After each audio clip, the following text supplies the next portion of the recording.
Hey guys, so I'm Radek, your Econ TA for 2K03. So where we left off last time was the three things on development. So this is the time between 1858 and 1859. So firstly, rail created the need for a border financial base and provided transport systems that let urban centers seek hinterlands. So you have your metropolis and you have your hinterland. So the rail could connect these two. Secondly, Canada realized that agricultural growth problems since Canada filled up, land was depleting, and wheat was no longer a staple of export. Therefore, they worried about agriculture and the lack of immigration. Now, the third thing was Canada sees potential for development in the commercial and agricultural sectors, but it's dependent on growth of the staple and immigration of people that provide a capital base. Now, in 1859, we see that there is only one local union. This is a side note. This isn't the three things on development. This is a side. In 1859, we see that there is only one local union. After 1859, we see international unions created, and these unions were independent. Now, moving on to the mid-1800s, there's Confederation and National Policy. Now, Confederation National Policy was central Canada was pro-Confederation. The Canadas at the time were basically Ontario and Quebec, and everyone was deep in rail debt and canal debt. So Britain really lost interest in defending the colonies, and the colonies wanted the West as in BC, before the US got there. Newfoundland had no interest in Confederation for three reasons. Newfoundland had no interest because the Irish did not like Confederation because it sounded like a bunch of British Protestants were launching the idea. Second, the merchants feared that tariffs would hurt profits. And thirdly, the fear that Confederation would focus on central Canada. Now, Newfoundland had this worry, and Prince Edward Island had the same fear. But, as we saw, Confederation resulted in a larger fiscal base. It attracted British investors to finance the rail projects. The Confederated States would have more control on immigration policy, and this was good, and later we'll see why. And all this was important to settle the West. This is a good question. What was important to settle the West? Now, at this time, still in the mid-1800s, we see the British North America Act, which is the first constitution.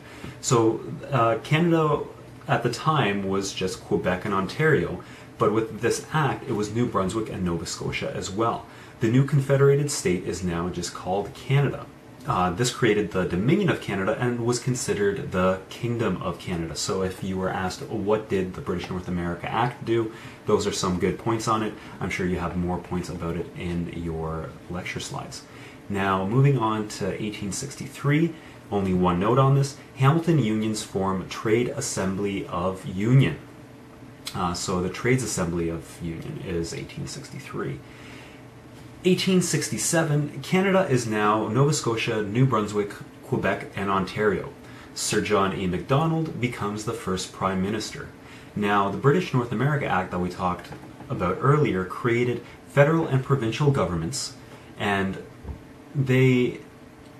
Section 91 constituted the federal powers, and Section 92 constituted the provincial powers. They were separate. Certain roles were dominated or the federal powers, the federal government was in charge of certain things, and the provincial government was in charge of other things, and we'll see that there is a problem with this, and we'll see that later on in the 1900s.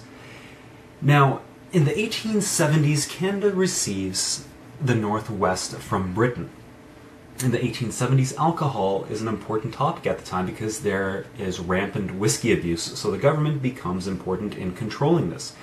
Now, the Métis are concentrating on robe trade at the time as a barter system.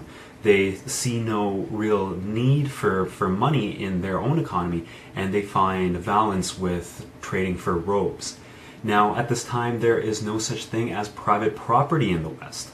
Agriculture is secondary to hunting and trading at the time, and shortly after the 1870s, we see that the buffalo are now gone. They're extinguished, as we mentioned earlier. Now, these are some British Columbia tidbit dates that I think you may find important. So in 1714, the Spanish are the first in British Columbia. In 1778, Cook is the first to charter the region. In 1843, Britain's first colony is at Victoria. 1857, gold in the lower Fraser Valley. This is where we had the gold rush in 1857. 1858, the British established BC as a colony for order. Now in 1870, this is not the 1870s, but this is 1870, Britain gives Canada HBC lands. Manitoba plans on developing the region, but the Métis are established there, and the Métis are against development and are furious. So Canadian authorities suppress the uprising by the Métis, and Canada guarantees that the Métis religion and language would become officialized, that they would have religious and language rights. Now, jumping a year ahead to 1871, we see the Bank Act of 1871, and the legislation gave banks rights to issue $4 notes and above. At the federal level, they had a monopoly over the federal level had a monopoly over small denominations. This was different from the American banking system, and fiscal arrangements were very important. Now, with this, we also see taxation. Now we have direct taxation and we have indirect taxation. With direct taxation, we see the income tax and sales taxes, and provinces can only use direct taxes.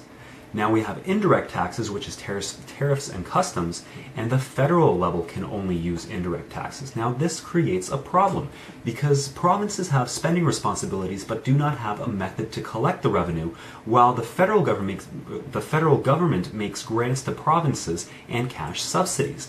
Now Ottawa took over all the debt in July 1st, 1867, and all the provinces became debt-free. Now a few important points around 1871.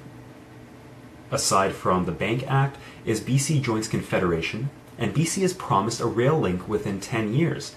Now the CPR was completed in 1885, so it was a little bit more than 10 years, and we see that this is important with McDonald's, when McDonald came into power, his 3 goals. Now we have a separate video on that, and I strongly encourage you to go see that because there's some good testable material on that as well.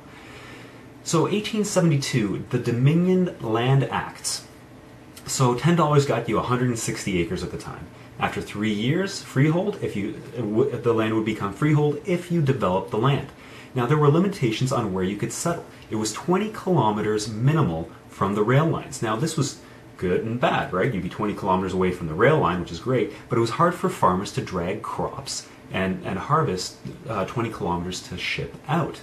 On the other hand, if the farmers were importing new machinery to farm with, it'd be hard to get that machinery back to their farms. So 1873, Prince Edward Island finally decides to join the Confederation. Now, the rail routes in PEI were crazy. They were all over the place. There was poor construction and low standards. PEI was way over budget, so Prince Edward Island joined Confederation because they had no choice. They were facing bankruptcy at the time. 1876, there we see the Depression, and that lasted until 1879, so 3 years. We see our trade balance fall, and we see deflation at the time. Public revenue falls, and there's worry about national bankruptcy. There's recognition for the need now, or now there's a recognition for the need for higher tariffs and need better revenue sources. Now, higher tariffs mean that this protects local manufacturers. So by the late 1870s, there's a growing concern that Canada had to become their own nation, and this is where we see McDonald's national policy, as I mentioned earlier. And you can refer to the video entitled McDonald's National Policy for the specifics about it. And this is where we kind of talk about BC joining Confederation and what McDonald promised in terms of rail.